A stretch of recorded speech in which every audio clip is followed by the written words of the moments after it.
PKB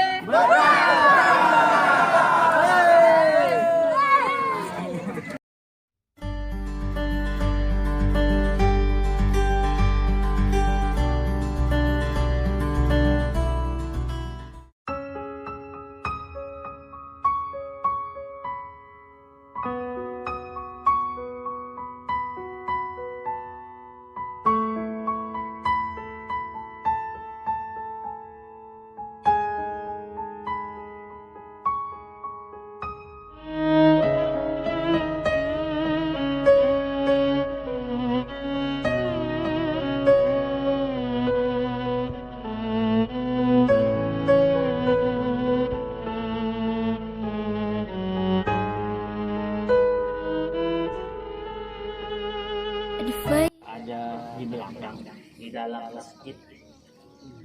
Sekarang kita berada di luar masjid. Kalau biasanya kita pakai gamis, pakai baju koko, pakai songko, sekarang kita pakai baju olahraga, pakai helm. Tapi sebetulnya yang paling penting adalah apa yang kita perbuat itu adalah sebuah kebaikan. Kalau kita melihat di hadis, Rasulullah Sallallahu Alaihi Wasallam bersabda, Innallaha la yanzuru ila suwarikum wa la ila ajsadikum, walakin yanzuru ila qulubikum wa a'malikum. Sesungguhnya Allah Subhanahu wa Ta'ala tidak pernah melihat kepada rupa dan bentuk tubuh kamu. Allah tidak melihat pakaian kamu. Allah tidak juga melihat apapun itu yang dari segi lahiriah. Tetapi yang Allah lihat adalah niat dan perbuatan kamu. Jadi kalau niatnya bagus, amalnya bagus, maka itu yang dinilai oleh Allah Subhanahu wa Ta'ala. Maka berkali-kali saya bilang, jangan pernah batasi untuk berbuat kebaikan pada satu tempat atau pada satu keadaan. Dimanapun kita berada, kapanpun itu, kalau memang kita bisa, maka berbuatlah sesuatu yang berfaedah, yang bermanfaat. Yang kalau kita melihat di hadis lain, ittaqillah haitsuma kunta. Hendaklah kamu itu bertakwa kepada Allah Subhanahu wa Ta'ala dimanapun kamu berada, dalam keadaan apapun. Maka sekali lagi, di samping kesibukan kita, kesibukan dunia, kesibukan yang lain-lain, jangan lupa kita itu mengosongkan waktu untuk beramal. Karena beramal ini sebetulnya bukan hanya dijanjikan balasan di akhirat masuk ke dalam surga. Tidak itu saja sebetulnya. Balasan orang yang beramal itu juga bisa diberikan Tuhan di dunia. Karena balasan Tuhan itu dunia dan akhirat. Bukankah kita tahu bahwasanya yang punya dunia Allah, punya akhirat juga Allah? Maka ketika seseorang taat tunduk kepada Allah Subhanahu wa Ta'ala, maka dunia dan akhiratnya pun akan baik. Itu sebabnya kalau kita melihat di hadis kursi, Allah Subhanahu wa Ta'ala berfirman, Ya ibna Adam, tafarrag li ibadati amla kalbaka ginan wa yadayka malan.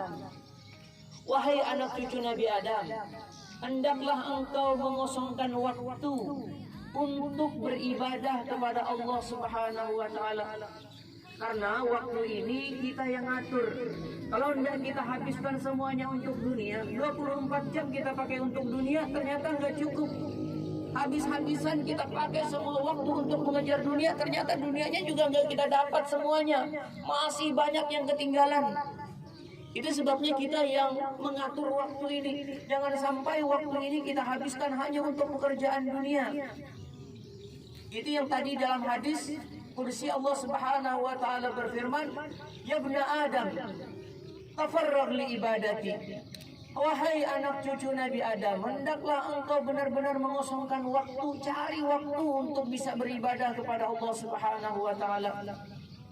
Kalau itu kamu bisa kerjakan, amla qalbaka ghinan wa yadayka malan. Aku akan menuangkan di dalam hati kamu itu kekayaan, sehingga hati ini terus-menerus merasa cukup dengan apa yang Allah Subhanahu wa taala berikan. Ya, bahagia itu bukan lantaran banyak harta, tetapi bahagia itu kalau kita merasa cukup. Berapapun banyak harta yang sudah dimiliki, kalau hati tetap merasa miskin, dia akan merasa sedih. Berapapun sebetulnya yang dia miliki. Itu sebabnya kalau orang mau beribadah kepada Allah Subhanahu wa taala, hatinya dibikin kaya, dibikin tenang, dibikin bahagia oleh Allah Subhanahu wa taala. Tapi ternyata tidak hanya hati yang dibikin kaya. Wa yadaika mala. Begitu juga aku akan memberikan kepadamu harta. Jadi orang ini kaya hati, kaya harta, kalau mau beribadah kepada Allah Subhanahu wa taala. Tapi kalau enggak mau beribadah kepada Allah Subhanahu wa taala, wala tataba'an anni. Jangan sampai kamu itu menjauh dari aku, kata Allah Subhanahu wa taala. Jangan sampai kamu enggak sempat ibadah. Jangan sampai kamu hanya sekedar fokus terhadap dunia saja.